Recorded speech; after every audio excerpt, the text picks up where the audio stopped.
السلام علیکم ورحمۃ اللہ۔ میں ہوں فاطمہ فضل اور میں قرآن کی ایک آیت کے اوپر بات کرنا چاہتی ہوں۔ میں نے قرآن کو کبھی بھی اس زاویے سے نہیں لیا کہ قرآن کو پڑھنے کی سپیڈ تیز ہونی چاہیے یا اتنی جلدی جلدی پڑھ لینا چاہیے کہ ہر مہینے ہر 2 ہفتے بعد قرآن ختم ہونے چاہیے۔ اس طرح کا کانسیپٹ میرا قرآن کو لے کے کبھی بھی نہیں رہا۔ میرا قرآن کو لے کے ایک سمپل سا مطلب ہے جو کہ حقیقی مطلب ہے۔ میں چاہے دن کی 2 یا 3 آیتیں پڑھوں، پر مجھے سمجھ میں آ جانا چاہیے کہ قرآن کیا کہہ رہا ہے اور اس کو میں حقیقتاً اپنی زندگی میں کس طریقے سے لے کر آ سکتی ہوں۔ اب میں سورہ آل عمران پڑھ رہی تھی کہ میں ایک آیت کا ترجمہ پڑھتی ہوں کہ اللہ تعالیٰ نے ان لوگوں کے لیے جنت رکھی ہے، ان خدا ترس لوگوں کے لیے جو ہر حال میں اپنے مال خرچ کرتے ہیں، خواہ بدحال ہوں یا خوشحال۔ پہلے اس آیت کا میں ایکسپلینیشن آپ کو بتاتی ہوں، پھر آگے دوسرا پوائنٹ ہے۔ یہاں پر اللہ تعالیٰ نے یہ بات بڑی کیٹیگوریکل آگے لکھی ہے کہ چاہے خوشحال ہوں یا بدحال۔ اس کا مطلب یہ ہے کہ سخی ہونا اور مال خرچ کرنے والا ہونا اس کے لیے امیر ہونا ضروری نہیں ہے۔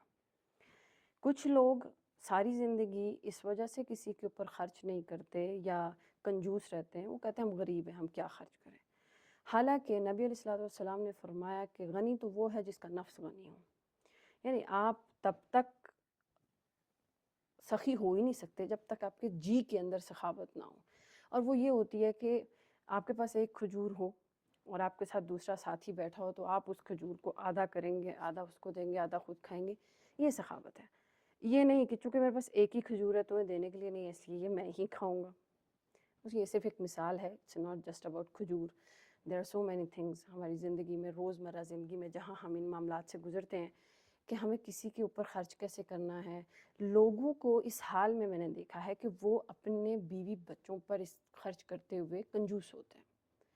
جیسے کہ اگر وہ بیوی بچوں کو تھوڑے بہت پیسے دے دیں تو ان کا بہت زیادہ حساب رکھتے ہیں، پھر وہ اپنی بیوی کو جیب خرچ نہیں دیتے، دیں تو بڑا گن گن کے کنجوس لوگوں کی طرح دیتے ہیں۔ ان کے سردیوں گرمیوں کے جو ملبوسات یا ان کی جو ضرورتیں ہوتی ہیں ان کے لیے ان کو پراپر پیسے نہیں ہوتے ہوئے بھی نہیں دیتے۔ میں نے اس طرح کے لوگ دیکھے ہیں۔ تو آپ کا سب سے پہلا صدقہ اور خیر وہ ہے جو آپ اپنے بیوی بچوں پہ خرچ کرتے ہیں، پھر اس کے بعد اگر آپ کے پاس بچتا ہے تو پھر رشتہ داروں پہ، پھر اس کے بعد بھی بچتا ہے تو پھر غریبوں، مسکینوں، یتیموں پہ، کیٹیگریز کے حساب سے۔ لیکن سب سے پہلی چیز فیملی ہے، اور اس سے بھی پہلی چیز ہے کہ آپ کے اندر خرچ کرنے کی ایبلٹی ہو، آپ کو اتنی توفیق ہو کہ آپ خرچ کر سکیں۔ اسی آیت کے آگے اللہ تعالیٰ دوسری خوبی بتاتے ہیں نیک لوگوں کی جو غصے کو پی جاتے ہیں۔ یہ میری ایک ایسی ہیبٹ رہی ہے ساری زندگی کہ غصہ بہت جلدی آ جاتا ہے مجھے، اور میں سم ٹائمز اتنی ہائپر ہو جاتی ہوں کہ مجھے بہت دفعہ پینک اٹیکس تک ہوئے ہیں۔ اس طرح کے پینک اٹیکس کہ میں شاؤٹنگ کر لیتی ہوں، اور میں 1-2 دفعہ مطلب باقاعدہ اس طرح ہو گئی تھی کہ میں بے ہوش ہو گئی تھی اپنے غصے کی وجہ سے۔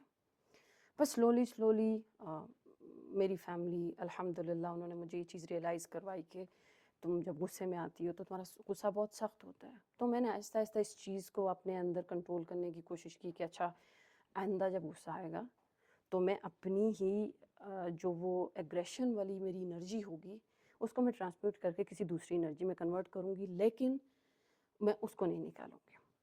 پھر دوسروں کے قصور معاف کر دیتے ہیں۔ الحمدللہ میں نے اپنی تمام عمر یہ عادت رکھی ہے کہ میں نے معاف کیا ہے ہر انسان کو، چاہے کسی نے کوئی بہت بڑا قصور کیا ہو یا تھوڑا قصور کیا ہو، لیکن میں نے معاف کیا ہے۔ کیونکہ ایسا تو کوئی نہیں ہوتا جس کے ساتھ زندگی میں دنیا میں برا نہ ہوتا ہو یا جس کے معاملات میں تکلیف نہ آتی ہو، لیکن لوگوں کے اندر ظرف نہیں ہے۔ میں نے لوگوں کو اتنا کم ظرفی میں پایا ہے کہ ایک حقیر سی بات، ایک چھوٹی سی بات لیتے ہیں لے کے اس کے اوپر سالوں کی ناراضگی چلتی ہے۔ بعض دفعہ بہن بھائیوں میں ہوتا ہے، پیرنٹس اور بچوں میں ہوتا ہے کہ ایک چھوٹی سی بات ہے لیکن سالوں ناراض ہیں، اس کا سولوشن نہیں کر پا رہے ہیں، ایک دوسرے کے لیے معاف کرنے کا حوصلہ نہیں رکھتے ہیں۔ اب اللہ تعالیٰ اگر آپ کو جنت کی ضمانت دے رہے ہیں ان کوالٹیز کے اوپر تو یہ کوالٹیز ڈیفینیٹلی کچھ معنی رکھتی ہیں۔ اب نہ تو غصہ پی جانا آسان کام ہے، نہ ہی معاف کر دینا آسان کام ہے۔